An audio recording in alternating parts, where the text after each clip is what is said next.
My name is Iris Tremaine, and I'm 33 years old. I work double shifts at a medical billing company, skip lunches, and say no to myself constantly. Also, my daughter Mia can have the things I never had growing up.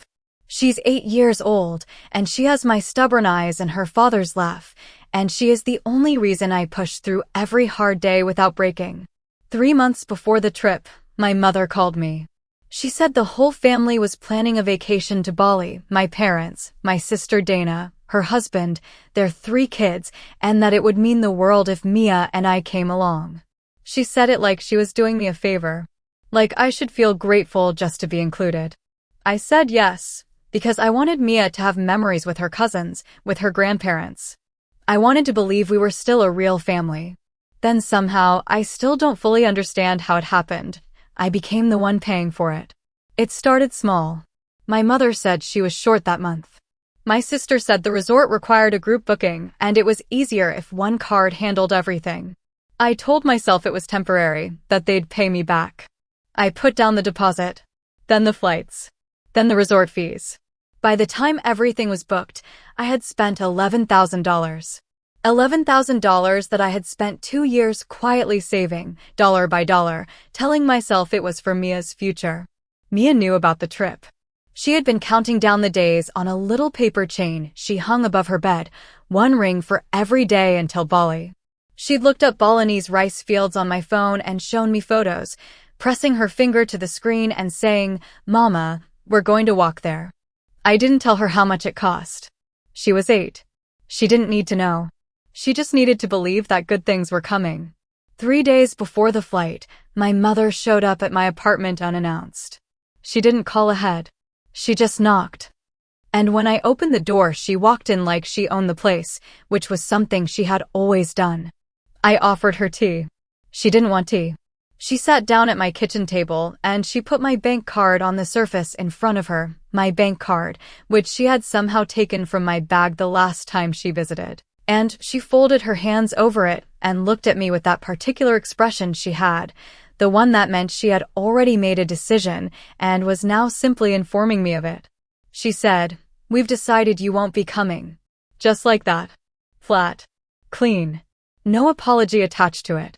She said Dana's kids had been complaining. She said they didn't want Mia there because Mia was difficult, her word, not mine, and that the trip would be more relaxed without us. She said the family needed to enjoy themselves without tension. She said it like I was the source of tension.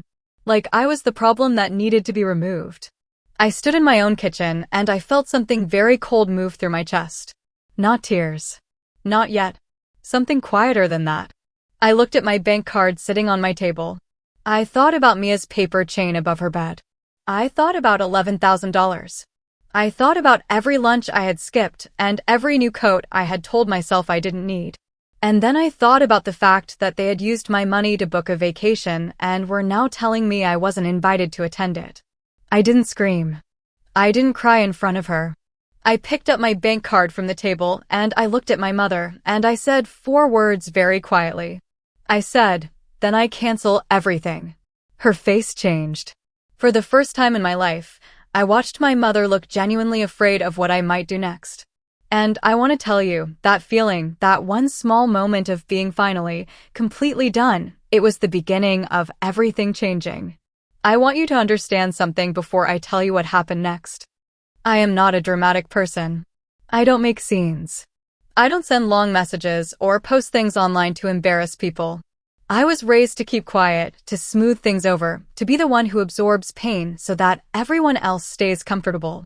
For 33 years, that is exactly what I did. But there is a point, and I think every woman reading this knows the point I mean, where keeping quiet stops being peaceful and starts being self-destruction. I walked my mother to the door. She was already on her phone, calling Dana, her voice low and urgent. I closed the door behind her and I stood in my hallway for about 45 seconds. Then I picked up my phone and I called the resort directly. The reservation was in my name. I had booked everything. Every flight, every room, every transfer from the airport, all of it tied to my card, my email, my name. My mother and Dana had assumed that because they made the decision, the logistics would simply obey them. They had forgotten, or perhaps never considered, that I was the one holding all the strings. I canceled the resort booking first. Full cancellation, because we were within the window where the penalty fell on the cardholder, which was me, but I had taken out travel insurance when I booked, something my mother had called unnecessary at the time. The insurance covered the cancellation. Every cent came back to my account within 7 business days. Then I called the airline. 6 tickets. All in my name or listed as my dependents. I canceled 5 of them. I kept mine and Mia's. Then I rebooked, just the 2 of us, at a smaller boutique villa I had found while I was still on hold with the airline, a quiet place with a pool and a garden and a cooking class for children on Tuesday mornings.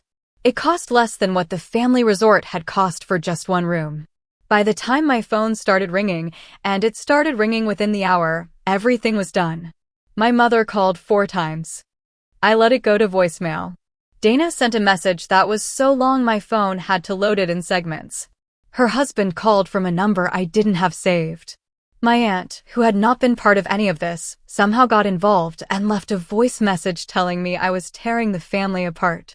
I read all of it. I listened to all of it. Then I put my phone face down on the counter and I went to Mia's room. She was sitting on her bed doing homework. The paper chain was above her head. She looked up when I came in and she asked me what was wrong because she could read my face the way children always can. I sat down next to her and I told her that our trip had changed a little, that we weren't going with the family anymore, but that we were still going to Bali, just the 2 of us. I told her I had found a place with a pool that looked right into the jungle. I showed her the photos on my phone. She studied the screen very carefully, the way she does when she's deciding how to feel about something. Then she looked up at me and she said, "Just us?" I said, "Yes, just us." She said, "Good. I didn't really want to share you anyway." I held it together until she went back to her homework.